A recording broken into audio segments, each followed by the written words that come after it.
Warmest greetings, Division III basketball fans, and welcome back to another week of the D3 Datacast. I'm your host, Zach Snyder, joined as always by my co-host and my third favorite top 25 voter, Matt Snyder. How are we doing, Matt? We're doing great. Merry Christmas, everybody. We are in the holiday spirit. That's right. So today we've got a little celebratory episode coming up, but please, I just want to ask, since this is the season of giving, we give you the Division III basketball content. You give us a little click of that subscribe button on YouTube, and if you find that you like this episode, please give us a thumbs up as well. We appreciate it. We are having so much fun with this channel and seeing the growth and connecting with other Division III basketball fans, and this will just help keep that going. So please consider that. It would mean a great deal. And with that, let's get into this week's show.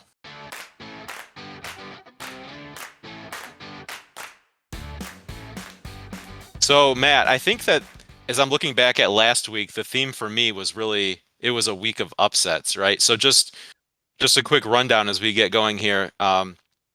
Since we last released our show last Monday, right off the bat there, Tuesday, maybe what you consider the biggest upset of the week wasn't even a game that counted, but Mary Hardin-Baylor goes on the road to Division I Texas State, and I don't know if you want to say dominates, but they controlled the game Yeah. for most of the game.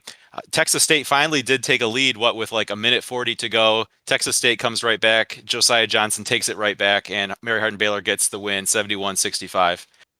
Now, I don't want to be accused of gatekeeping or anything like that, but if you're a completely neutral Division III basketball fan watching that game like we were, and your blood isn't getting pumped a little bit, then are you really a Division III basketball fan? I don't know. I think there's a little whole division pride on the line there. I don't know, Matt. Like I after the fact, even I was just at home and I recognized in myself just that little feeling you have after an extra good win or one that you're just a little pumped about. And so I don't know. I was actually a little bit surprised how it hit me. I don't know if you felt any little special tinglings in your Division III basketball blood. I was definitely pumped. I don't have any special ties to Mary Hardin-Baylor, but they're Division III. They're one of us. It feels like we're going against playing against the big kids on the playground in Division I. Don't usually win these games, and to get one to go our way was amazing. What was really impressive about that game, Mary Hardin-Baylor controlled the score early. They had a fairly sizable lead, and then Texas State started to chip away, and you have that feeling of, okay, here they come. The scholarship players are going to get on a roll. Texas State takes the lead, but very impressive for Mary Hardin-Baylor to not let that phase them, not kind of get down on themselves. From that point on, Josiah Johnson was certainly the best player on the floor, and he controlled the game. And so that's where kind of that D3 pride comes in, saying, "Hey, our guys can compete at this level. We're not going to win every time, but we're going to win some of the time. And we have good athletes too. We have good programs too." And so I agree with you. I think all of Division III was behind Mary Hardin-Baylor in that game, and it was fun to see the D3 topple the D1 for sure. It was. So congratulations to Cliff Carroll and the rest of his crew basketball team. It was a lot of fun to watch and cool being an ESPN Plus game and just kind of throwing that on the TV like you're watching any other game on ESPN. So that was obviously a big result, even though it was technically an exhibition for Mary Hardin-Baylor, but not the only big upset of the night, as number one Christopher Newport lost to Hampton-Sydney. We had that as part of our pick, so we'll review it later. As actually, it was our D3 Datacast game of the week, and Hampton-Sydney pulls off the upset in rather convincing fashion, Yeah. 85-70. Um, and then just the next night, Wednesday night, UW La Crosse loses to St. Mary's of Minnesota 73-66. So that's actually back-to-back losses for them. Not to be outdone, Thursday night, Christopher Newport makes it back-to-back losses, in their own right, losing at Virginia Wesleyan 77-76, a game that they controlled, had a lead, and another one that Yeah. Virginia Wesleyan was on the chipping away end and actually was able to come away with the 1 point victory. So, more than chip away, but actually get over the hump there. And then Saturday, in a game we already had in mind, we had circled on our calendar because it was the D3 Datacast upset watch game. After suffering a couple of losses by by favorites out of the NESCAC winning, The watch is back on track with Yeah. Oshkosh losing at Ripon 67-64 in overtime. So as I was observing the week, it was those upsets that really stood out to me, Matt. I don't know if there was a similar feeling on your end or any other things that jumped out to you. Yeah, one of the themes I think for me this year, even going back into the preseason, some of my expectations, I think we had talked about it on this show, was some of the balance that was appearing across Division Three, and I think that's what we're seeing this year with some of these upsets. I think we're not seeing, that Randolph Macon from a year ago, but we are seeing a bunch of good teams, and the teams that are ranked 1, 2, 3, 4, 5 in the country. I think on any given night, they could go down to defeat to someone who's outside of the top 25, even to someone who's maybe not even really in top 25 consideration. I think those teams all the way down to, you think of like a Massey ratings top 100, top 150 kind of range. Those teams are still good teams, and they're able to beat some of these top 15 teams in the country. So I think it's more for me, it's more of a balanced parity across the division, maybe more than we've seen the last few seasons. And that's exciting to see as a Division Three fan. We're fans of Division Three teams, but also just fans of the division in general. And seeing the balance, seeing the chance for upsets to happen, I think is one of the fun things about following Division Three night in and night out. Yeah, the open nature of the season seemed to be one of the themes leading up as I know we were, following top 25 voters, for instance, on Twitter leading up to the Yeah, season. And there's a lot of uncertainty as to how they're going to even put together a top 25 just because there didn't seem to be a lot to differentiate a lot of these teams. So when you have a situation like that, which is certainly how it's played out, once the games have actually started, a big week of upsets is really to be expected because it just doesn't seem yeah, to be a lot separating a lot of these teams. We really haven't seen that pack even in the top of the top 25 really be able to pull away. yeah. And we'll see this. So we'll kind of look over at my ballot that I'm submitting for this week. But even before I get into this, I kind of when I'm making my list, I'll rank past 25. Once I get to my 2015 and I'm comfortable, I don't spend a lot of time in that order. But I rank about 40 or 45 teams just in my own mind for my own purposes, and really any of those 25 to 45 teams, I would not be surprised to see people vote for. People could make a case for them, and I've considered them for my ballot. So I think that's some of the depth we're seeing here, especially when you're getting towards the end of the ballot into almost the 50th ranked team. If you think about it that way, there's a very very small gap between those teams. So here on the screen is my top 25 ballot that I'm about to submit. I will have submitted before this is released on Monday morning. And for a lot of teams, they were having finals week this week. So there were some teams didn't play. A large majority of teams didn't play. Maybe not majority, but a large number of teams didn't play. But there were some of those big upsets that you saw. So the biggest changes in my ballot were Christopher Newport. I think I had them 2 last week, just behind St. Joseph, and they tumbled down to 10 with 2 losses. Still think they're a good team. I still think they're right in the middle of the national conversation. But they're not looking as strong as they were last week to me. And then UW La Crosse takes another hit. They go down from 4 to 9, and I was still comfortable keeping both of those teams in the top 10. And even La Crosse, I went back to some of those early season wins that they had, and I think they still have as good of a resume from like a good win standpoint as many of the teams out there in the country. So for now, they're both staying right on the edge of my top 10, and I think I'm okay with that for right now. But if they take more losses, obviously they'll keep tumbling as my perception of them falls a little bit. And then the other maybe notable change. Maybe it's not that notable, but Wheaton comes up a couple of spots. They had a big win on the road against Illinois Wesleyan this week in what is going to be a very tight CCIW race this year. 1 through 5 or 6 in that conference is, yeah, it's going to be all up in the air. So any given night, the road team can win, and Wheaton won big, and I kind of rewarded them with a few spots up my ballot. But that was most of the big changes. Another one, St. John's sneaks back in to number 25 at the end. So East Texas Baptist just fell out, and St. John's just stuck back in. So those who watched last week's episode, you may remember that there's no change at number one for Matt. You were Yeah, one of two who had St. Joseph, Connecticut, yeah, number one. Um, I have a feeling that probably they're the presumptive number one coming in on this next poll. yeah, We'll see what happens. I know, I think it was Ryan Scott tweeted that he had considered leaving Christopher Newport number one after the first loss, and then they took the second loss of the week. And then earlier this season, we saw Randolph Macon take a loss, and still maintain at least one first place vote. Mhm. So with not a lot separating these teams, if there's not an obvious candidate for the next number one spot, you can see how someone who thought, Yeah. Christopher Newport was number one might allow for a single loss and not really make a huge change at the top. But you move St. Joseph. Well, no, St. Joseph will likely move into the number one Yes. spot, but that's not a move for you. You and someone else who I don't think has been identified had them at number one last week. Yeah, they'll probably pick up the majority of number one votes. They'll almost certainly be number one. I don't know if it'll be unanimous though. At this point, you could envision someone like Williams picking up some votes for number one, and maybe someone would consider going back to Randolph, making who knows, or Keene State even. But yeah, St. Joseph likely to be number one. I think when the poll comes out Monday evening. So let's get into what we have as a little fun topic here. So we have a week here leading up into Christmas, and like you mentioned, schools mostly were in finals maybe last week. So you've got teams making holiday trips, having some extra freedom of not having classes, being on their semester break, which is great for the students. They get a lot of cool opportunities to maybe travel to some cool areas, play some non-conference tournaments.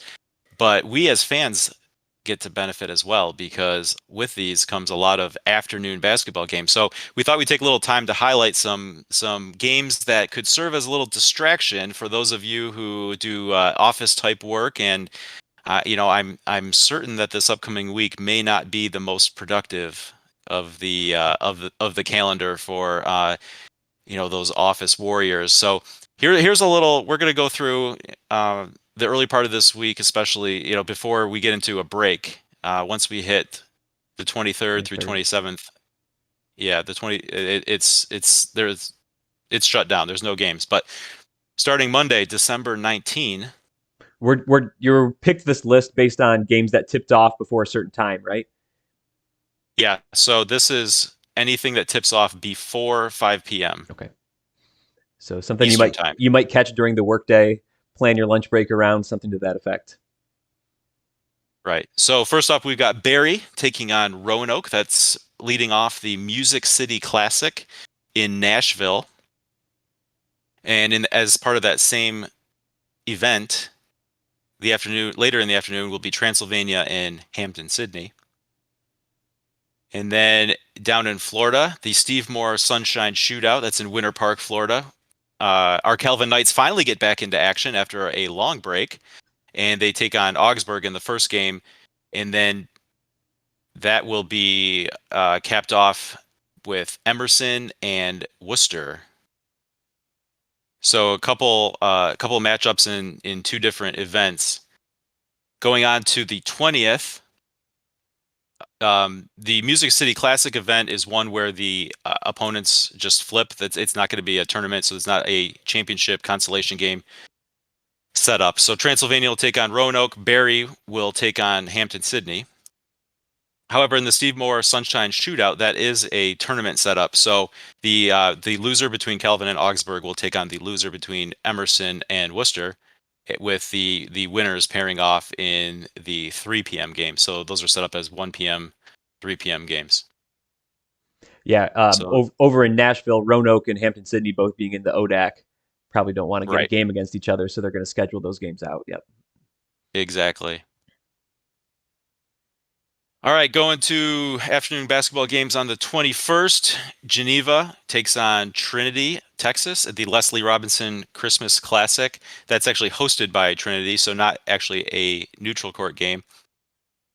We also have Southern Virginia taking on Catholic in the Holiday Classic at Catholic. So again, that's part of an event, but not a neutral court game. That's a true road game for Southern Virginia because it is Catholic's event. And then a couple others.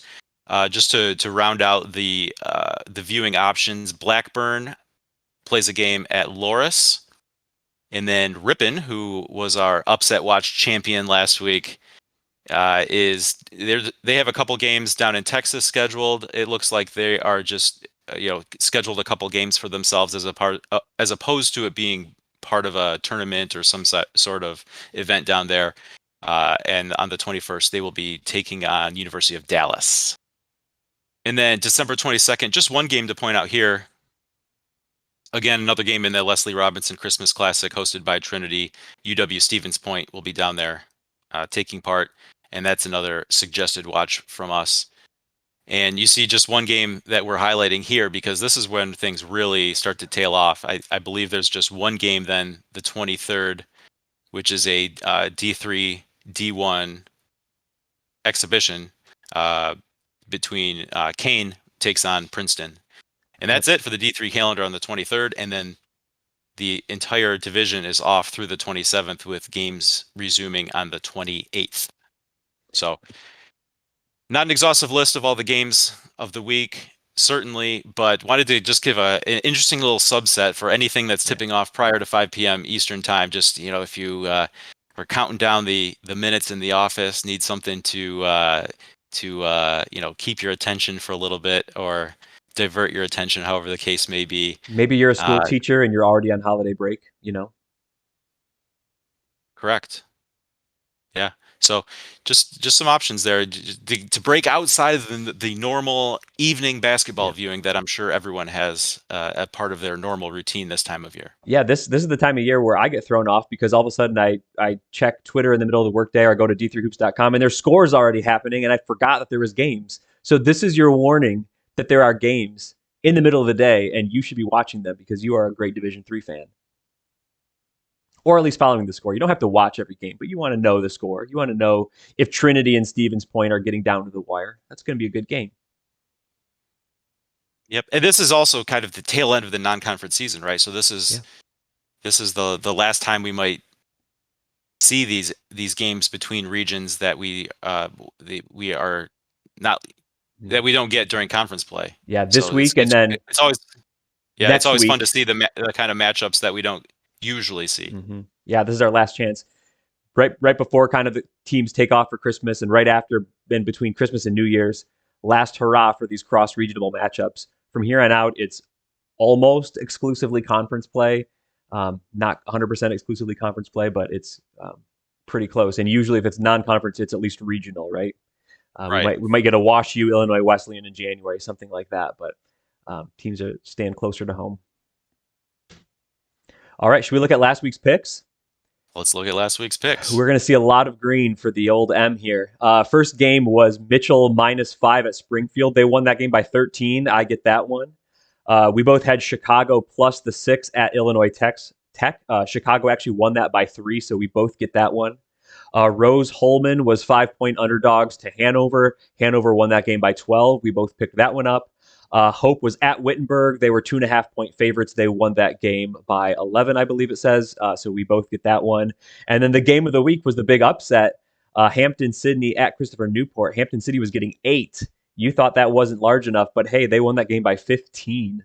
So I got that one, and that means I went 5-0 last week. You still had a good week at 3-2, but you're not going to catch up if I get them all right. And that's how it was. You're at 14-16 for the season. I'm at 21-9. It came down to that last game where all our hopes, you for a perfect week and me for a winning week, hinged on Hope. Yep. So I know you said you were fine being 4-1, but Hope did get the win and cover. So you get the perfect week, I get the winning week. Yeah, Hope took care of business in that one. And Kelvin gets the strength of schedule benefit later this season. There you go. Yep. Yeah, well, Hope took care of Wittenberg, but then they had the really tough game against Manchester that they unfortunately dropped. So, tough to beat Manchester, I guess. So, yeah.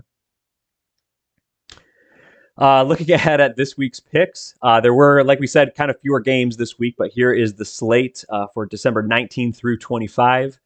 First one here, St. John's is out at Whitworth. St. John's is 7.5-point favorites on the road. Zach, what do you think about this one?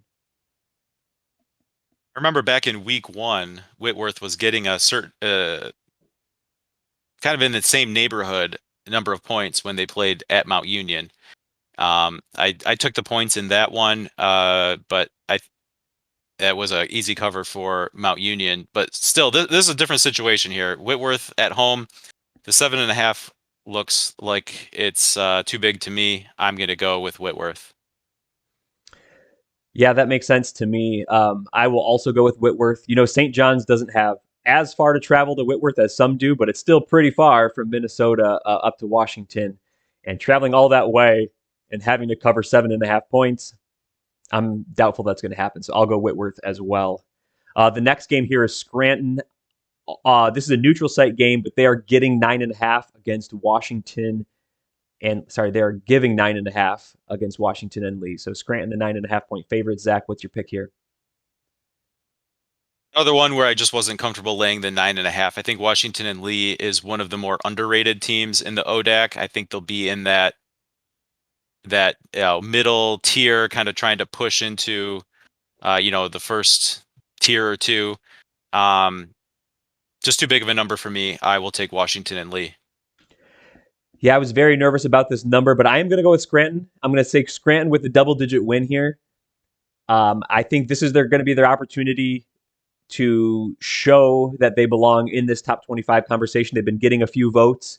I know Washington and Lee is not the best team in the ODAC, but like you said, they're a reasonable team. They're a strong team. So getting an ODAC win by double digits is going to be a standout win for Scranton here. I'm going to take them. The third game here is Christopher Newport -4.5 on a neutral court against Elmhurst. Who do you like here, Zach? This was a tough one for me because I feel like at different times this season you kind of felt like you knew what each of these teams were, and then the roadblock comes, right? Elmhurst, hit that once they hits a CCIW play. They started 0-2 there. Christopher Newport, we just talked about them having the 0-2 week as the number one ranked team. At this point, I think I'll just I'll just go with Christopher Newport, the 4.5, laying the 4.5. I think this is more this past week was more of an aberration. I think they'll get it back on track. Yeah, this is first of all a game you absolutely love to see as a Division III fan. Christopher Newport, Region 6, been a top team all season. Elmhurst, CCIW, Region 8, has been kind of in the mix, out of the mix, back in the mix kind of a thing. And this is they have an opportunity to get a regionally ranked win to kind of steady the ship as they enter this tumultuous CCIW play. 4.5 is going to be a big number. I'm going to go Elmhurst on this one and see if they can make a statement here to at least cover the 4.5. I don't know if they're going to win, but at least cover the 4.5. Our fourth game is Geneva versus Trinity. The computer likes Trinity by 2. So who do you have in this game, Zach? I'm going to go with Trinity laying the 2 points, and I will admit that I think at least part of this pick is shaded by Calvin playing in this event down at Trinity last year, and it was probably the low point of their season, right? They started off okay and then had a little bit of a break, and then the first game down in Texas, they went to overtime and survived. Then they played Trinity in game 2, and they kind of got run out. So beware the holiday tournament down at Trinity. Yeah, I was thinking the exact same thing. Calvin went down to Trinity last year, and I think we had to cut our own switch. It was not a pretty sight. It's one thing, this year's Calvin is going down to Florida with 4 other teams from the north, kind of going down together. They're all going to have to travel. This was like a team traveling south for the New Year break, and a team at home just licking their chops, ready to hit them when they came down. Could be the same thing for Geneva. 2 points, not that much. I like Trinity by a couple possessions here, I think. So now the D3 Datacast game of the week. Mary Washington, they are 3-point favorites by the computer on a neutral court against Stockton. Zach, your pick. It is a neutral court, and probably 3 points feels about right for a neutral court, but I'm going to skew this a little bit more towards this being like a neutral home game because of the distance. I believe that Josh Merkel said that his season opening appearance on Hoopsville, I think he mentioned that when Randolph-Macon went to Mary Washington, that was their shortest trip of the year. This game is going to be played at Randolph-Macon, so it's Mary Washington going the other way. It may be a neutral court game, but this is right in their backyard. So I will go ahead and lay the 3 points and take Mary Washington. Yeah, you always wonder on a neutral court game, but it's a court that one team is familiar with. Mary Washington plays Randolph-Macon, I think, every year or just about.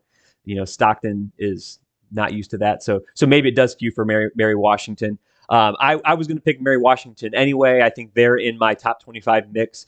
Stockton has been outside the mix right now, so 3 points. Yeah, I think it's about right. But I'm going to expect Mary Washington to be on the right side of that line here. I think like them by 4 or more. So Mary Washington to cover the computers line of 3. That's this week's picks. We've been enjoying seeing everyone's picks, both on Twitter messages and in the comments below. So yeah, keep making those picks. Keep telling us how you're doing. Appreciate that as well. Looking ahead to this week's upset watch, we're going to look at the Calvin Knights. Say it ain't so. We know upset watch is not perfect. So this is how this is just what it is.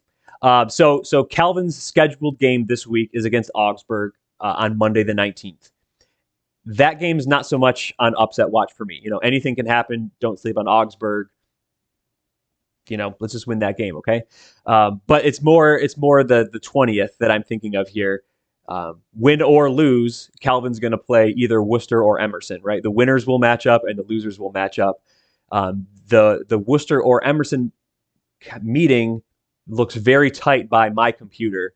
My computer says Calvin would be favored against Worcester by about a half a point or a point. Calvin would be favored against Emerson on the neutral court by about a point or a point and a half. So these are kind of like 55%-ish matchups. Definitely not something that Calvin wants to sleep on. Either way, they're both teams that are going to be in the mix for their regional rankings. Worcester in Region 7 out of the NCAC, they could be in the mix. Region 7 is going to be brutal. Emerson in the NEWMAC in Region 2, if they end up in the top 2 or 3 spots in Region 2, I think they could be in the regional rankings. So a lot of chances for all of these teams to potentially pick up a regional win. And I think if Calvin's not careful here, they could, even though maybe looking at it now, they might be the favorite to win this tournament. Wouldn't be completely shocking if they end up dropping a game here.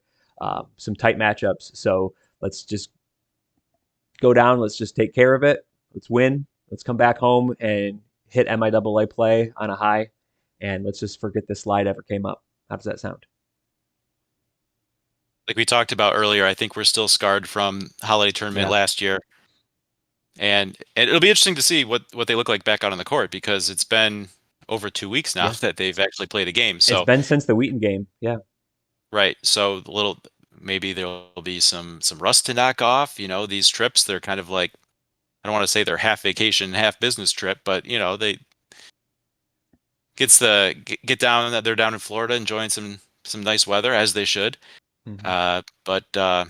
And mentally, they just came off of finals last week. Calvin had finals, so they were not taking an intense practice week, I don't believe, while they were doing exams. And so now to shift your mindset, it's hard for any team to get back into that mode, especially when you're traveling. So weird things can happen, obviously, and that's why these games are going to be great. And with a young team too, there's been so many times they just have not looked like a young team, to their credit. Yeah. But maybe this is one of those opportunities where they show their youth a little bit. So hopefully not. Obviously, we'd be very happy for upset watch to take another L here, but you can see the scenario where an upset is in play. Yeah. And this is exactly the type of tournament we like to see in Division III, right? Like Calvin, Worcester, Emerson, Augsburg, teams from different parts of the country, 4 different states, 4 Division III programs that you kind of know. And it's fun to see these kind of matchups. So I'm glad they put this together down in Florida for the Steve Moore Sunshine Shootout Classic or something like that. All right, what's next? Then we got the mailbag. Mailbag. All right, you got the question here, Zach? I do. We have 2 mailbag questions that came in this week, both requested to remain anonymous, so we will honor that. Number 1, in parts of New Jersey, Keene, New Hampshire, and Kane, New Jersey, are pronounced the same. The fact that the New Jersey school is correctly pronounced Kane will make it easier on broadcasters if the 2 teams meet sometime in March. At present, They have two. They have the two best records in D3. They have three common opponents: Albertus Magnus, which Kane won 96-62. Keene won their matchup with Albertus Magnus 82-71. Rutgers Newark 74-58 for Kane and 102-66 for Keene. Westfield State 87-71 for Kane and 86-71 for Keene. So it was those games were pointed out just because there's a lot of similarities in the results between the common opponents. So Little East and NJAC games aren't uncommon in the NCAA tournament. To further confuse matters, the Keene head coach's last name is Kane. Thoughts on these two unbeaten teams? So I think that the insinuation here is these teams have a lot in common just on paper, and then there's the fact that these two could potentially meet one another down the line. So what do you think about that, Matt? Well, I think it's a little bit like this Spider-Man pointing at each other meme here. So we got two teams. Hey, is that me or is that you? Is that me? But no, seriously about these two teams, I think the difference that I see is Keene State went down to the GLI this year and played a couple of good teams and got two good wins. They won at Marietta. No, sorry, that was not at Marietta. That was at Wabash, right? Wabash, right? Wabash. So they beat Marietta and they beat Maryville, Tennessee. So two games that like the Massey rating says are inside the top 100, inside the top 100 teams in Division III. I think Kane doesn't quite have those games on their resume. Their best win, kind of in the computer ratings world, would be Albertus Magnus, and we saw that both teams had that win. And Kane's resume is more teams outside the top 100, 100 to 200, and so on. So I think that's the difference. For me, myself as a voter, I'm voting Keene State in the top 5, I think, right now.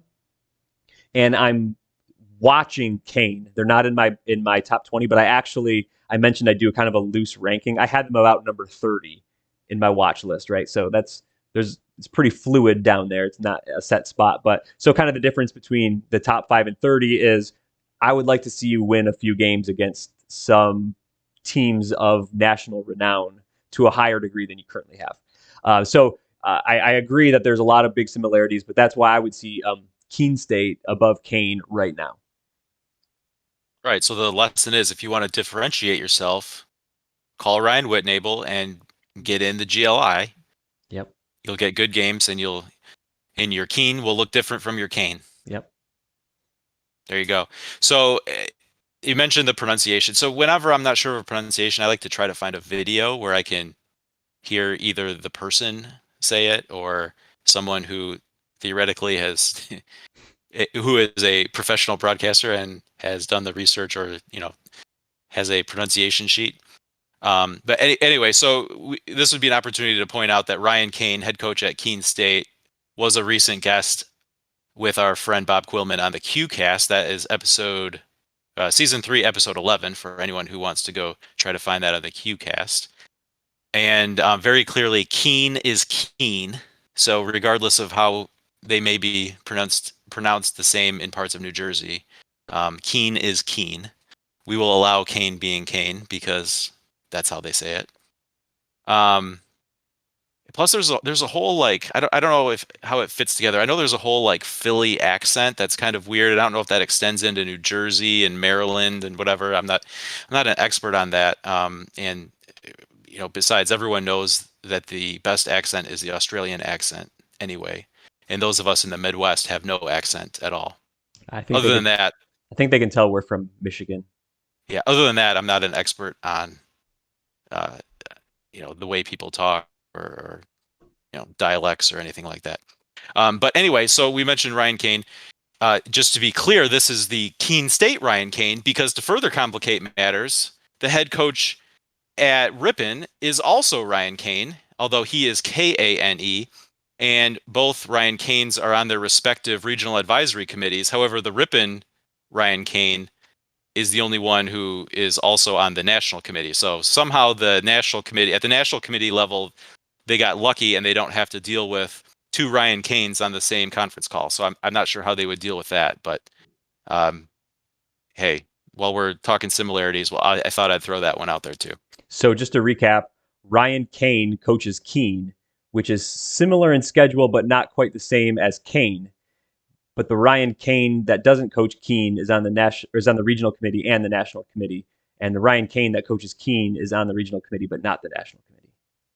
Did I get that right? Correct. Okay, so we've That's solved it. it. Good. Next question. All right, mailbag question number 2 for today. Is it time and safe to be dubious about the WIAC as a whole? Just bad and untimely losses and no great wins so far. Seems to be a letdown. Thoughts? And Matt, I know we were kind of discussing this a little bit offline. I think my initial thought at first is just when you're a league like the WIAC and you're ranked number 1, there's really no place to go except for down. And so I think there's a little bit of that at play in that. So, but I'm not so sure that they really have been a lot of bad losses or great wins. I guess it depends on how you want to define those. But I just clipped some of the Massey ratings results pages here, going from left to right. We have La Crosse, Oshkosh, Whitewater, and Platteville. And yeah, all of them have taken at least 2 losses. And you can question the St. Mary's, Minnesota loss for La Crosse. You could maybe question the Ripon loss for Oshkosh. But by and large, I don't know that I would really consider the losses bad. And as far as great wins, like you already mentioned earlier, that you're still impressed with the early season results from La Crosse. They've beaten St. John's, beaten Marietta, got the neutral court win over Guilford. I mean, I think those are at least good wins, at least really good wins, if not great. Um, so when you're at the top, there's really no place to go but down. And then just as we're looking through here, 4 teams deep, this is not even to mention Eau Claire, who's kind of in the same area. The fact that you can go 4 or 5 deep when talking about the WIAC is a credit to itself. There's only less than a handful of leagues that you can do that with, maybe the CCIW, the UAA, but you take a team like Eau Claire, put them in most Division III conferences, and they're probably the favorite, or even in the second quartile of leagues, they're probably a pretty solid number 2 or number 3. So there's still a depth of team here that they deserve the rank. Maybe you want to make a case that the UAA should be number 1 for this year. I think that's fine, but I don't see dropping the WIAC below 3. Yeah, I think they're in that mix at 3 and 4. I think for me, this question is what do we mean by dubious, right? I thought last season the WIAC was far and away the best conference in Division III. I think they had at least 2, if not 3, of the top, 10 or 15 teams maybe in the country. I think Oshkosh, La Crosse, and Platteville were right there. We were talking at one time, is it possible the WIAC gets 3 hosts in the first round of the NCAA tournament, right? Would they do that? They didn't ultimately do that, but La Crosse was sort of in that mix as the 3rd team. The WIAC is not the best team, the best conference in Division III right now, I don't think. I think the UAA is that right now. So are we dubious that they're number 1? Okay, sure. Are they number 2? I don't know. Maybe you could make an argument for the CCIW at number 2. Are they 3 or 4? I think 3 or 4, you start talking about the WIAC or the NESCAC as the next best team or best conference. And then at that point, I think it's tough to make a case for another league being better than the WIAC. So yeah, they're not at the top of the peak right now, but I think they're still the Mount Rushmore of conferences. I still think that the WIAC is one of those conferences.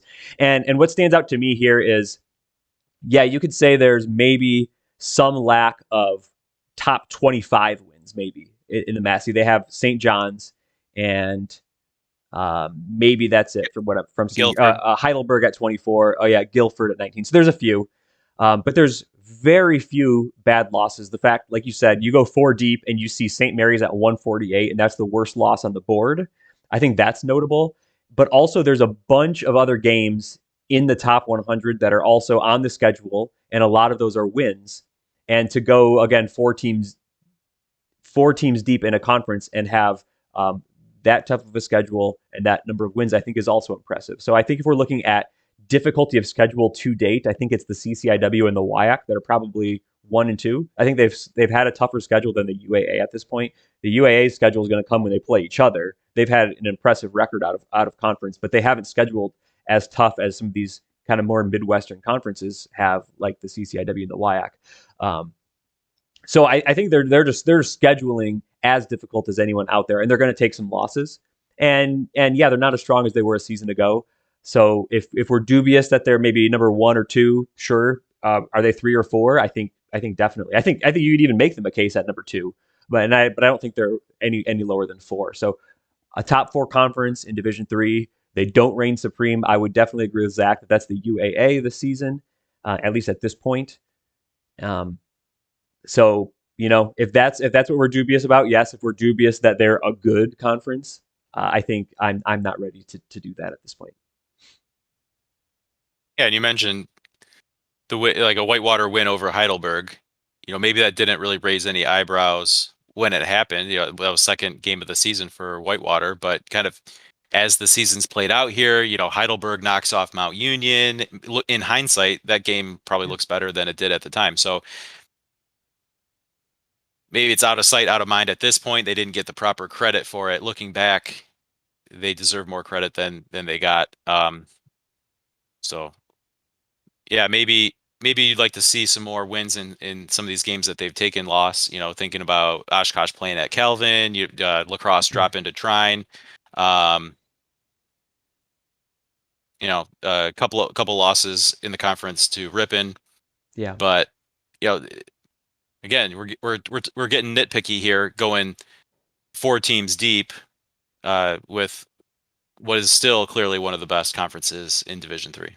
Yeah, and I think what we're seeing with the WIAC and the CCIW this season, which is a little bit odd, is right now, as we sit here on this episode going to release on December 19, there's not a WIAC in contention for number 1 anymore. I had La Crosse kind of at 9, barely hanging in the top 10. I bet a bunch of voters are going to have 0 WIAC in the top 10. So I think both the WIAC and the CCRW are lacking that maybe top-notch, top-tier team. La Crosse could become that this season still. But what they have is incredible depth 1 through 8. So even if they're not number 1, 1 through 9, I think they both have 9 teams.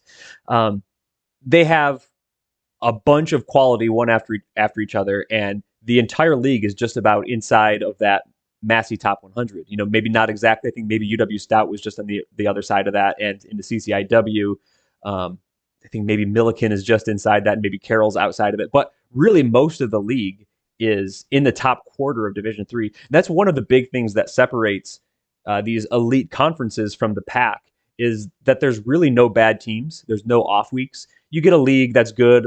Our conference that we follow, the MIAA, right now, Calvin and Hope and Trine are kind of in that top 100 level.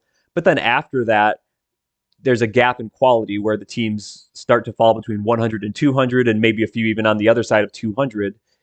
And that is just as much as having elite level teams is what will take a whole conference and be strong. There's no nights off in the WIAC, and the WIAC number 7 team could go and hang with the top 2 or 3 teams in many conferences around the country, if not beat those teams. So it's as much about depth as it is about the top-notch quality. I think we're seeing we're not really seeing a team in these conferences, CCIW, WIAC in particular, that are right there at the top with everyone in the country.